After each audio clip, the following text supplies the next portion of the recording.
नमस्ते नमस्कार। आज हम लोग देखने जा रहे हैं UP TET second paper Hindi भाषा 1। 30 क्वेश्चन हम लोग देखेंगे। मोस्ट इंपॉर्टेंट क्वेश्चन है।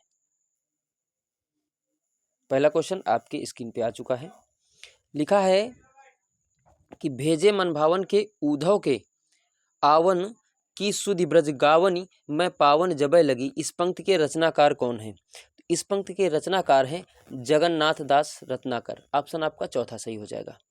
अगला क्वेश्चन है डॉक्टर नागेंद्र ने किस युग को स्थूल के प्रति सूक्ष्म का विद्रोह कहा है? भारतेंद्र युग। पहला ऑप्शन आपका सही है। अगला क्वेश्चन है मेरी तिब्बत यात्रा के रचनाकार कौन से हैं? यह है राहुल सांकृत्यायन, यानी चौथा ऑप्शन आपका सही है। किसी बात का गूढ़ रहस्य जानने वाला वाक्य के लिए एक शब्द क्या होगा? तो एक वाक्य क्या होता है प्यारे दोस्तों? मर्मज्ञ। ऑप्शन पहला सही है। अगला क्वेश्चन हे राम तुम कहाँ हो वाक्य में कौन सा कारक है? ये संबोधन है, संबोधन कारक है। ऑप्शन तीसरा सही है। ऑप्शन तीसरा सही है। बुढ़ापा शब्द में कौन सी संज्ञा है? बुढ़ापा भाववाचक संज्ञा है। बुढ़ापा शब्द में कौन सी संज्ञा है? भाववाचक। दूसरा ऑप्शन आपका सही। उपकूल में कौन सा समास है? उपकूल में कौन सा समास है? तो अविभाव समास होता है। अगला क्वेश्चन ऑप्शन तीसरा सही। अगला क्वेश्चन है वे शब्द जो धातु या शब्द के अंत में जोड़े जाते हैं उन्हें क्या कहते हैं? उन्हें प्रत्यय कहते हैं। उन्हें प्रत्यय कहते हैं। धातु या शब्द के अंत में जोड़े जाते हैं प्रत्यय। ऑप्शन आपका चौथा है। अगला क्वेश्चन है निम्न में से किस शब्द में उपसर्ग का प्रयोग नहीं हुआ? उपकार में। ऑप्शन आपका तीसरा सही हो जाएगा, उपकार में। अगला क्वेश्चन है कि औंधी खोपड़ी मुहावरे का अर्थ क्या होता है? ये होता है कि मूर्ख होना। ऑप्शन आपका पहला सही है। अगला क्वेश्चन है त्यागपत्र उपन्यास के उपन्यासकार कौन है? तो कौन है? ये है जैनेन्द्र। ऑप्शन आपका दूसरा सही है। अगला क्वेश्चन आपका लिखा है हिंदी साहित्य के इतिहास के संबंध में modern vernacular literature of Hindustan किसने लिखा है? किसने लिखा है? तो जॉर्ज अब्राहम ग्रियर्सन ने लिखा। ऑप्शन आपका दूसरा सही है। अगला क्वेश्चन है कि निम्नलिखित में से कौन सा वाक्य शुद्ध है? कौन सा वाक्य शुद्ध है? तो बता दें कि उसने मुझे पास आने को कहा। ऑप्शन आपका तीसरा सही है।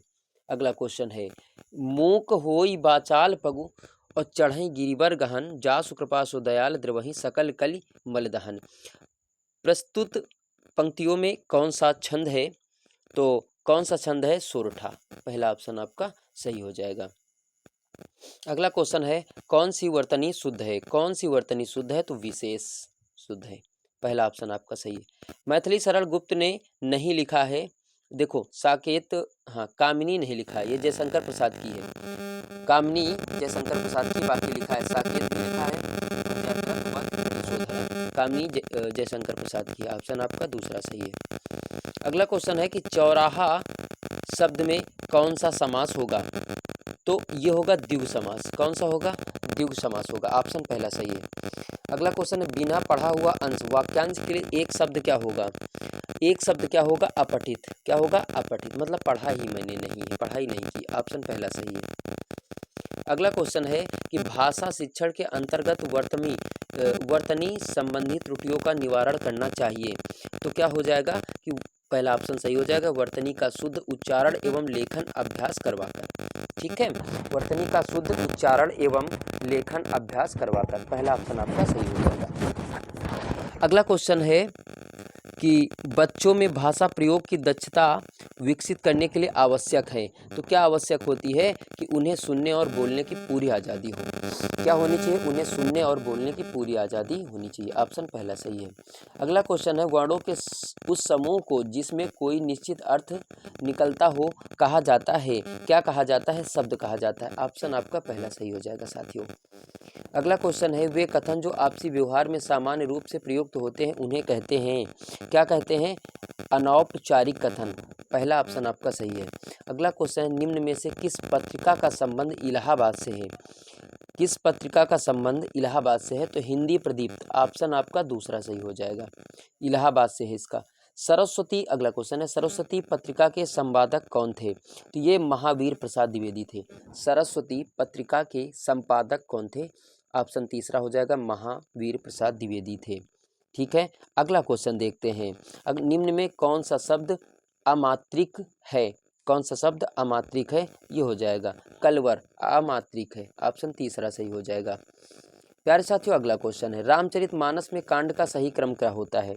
रामचरितमानस में कांड का सही क्रम क्या होता है? देखो, पहले पड़ता है बालकांड, अयोध्याकांड, सुंदरकांड, लंकाकांड। यही ऑप्शन सही हो जाएगा, ऑप्शन दूसरा। वैसे रामचरितमानस में 7 कांड होते हैं। बालकांड होता है, अयोध्याकांड होता है, अरण्यकांड होता है, किष्किंधाकांड, फिर सुंदरकांड, उत्तरकांड, फिर लंकाकांड। ठीक है, ऑप्शन आपका दूसरा सही हो जाएगा। 7 कांड होते हैं अयोध्या पूरे रामचरितमानस में। पराधीन सपने सुख नाही किस रचनाकार की पंक्ति है? अगला क्वेश्चन है, तो ये हो जाएगा तुलसीदास। पराधीन सुख सपने नाही पर ही अगला क्वेश्चन चौथा ऑप्शन सही हो जाएगा। वह थोड़ा बीमार है, इस वाक्य में थोड़ा में कौन सा क्रिया विशेषण है? कौन सा क्रिया विशेषण है? तो ये है परिमाणवाचक। पहला ऑप्शन आपका सही हो जाएगा साथियों। अगला क्वेश्चन है, आज का अंतिम क्वेश्चन है, अमृतलाल नगर के किस उपन्यास में गोस्वामी तुलसीदास की जीवनी को आधार बनाया गया है?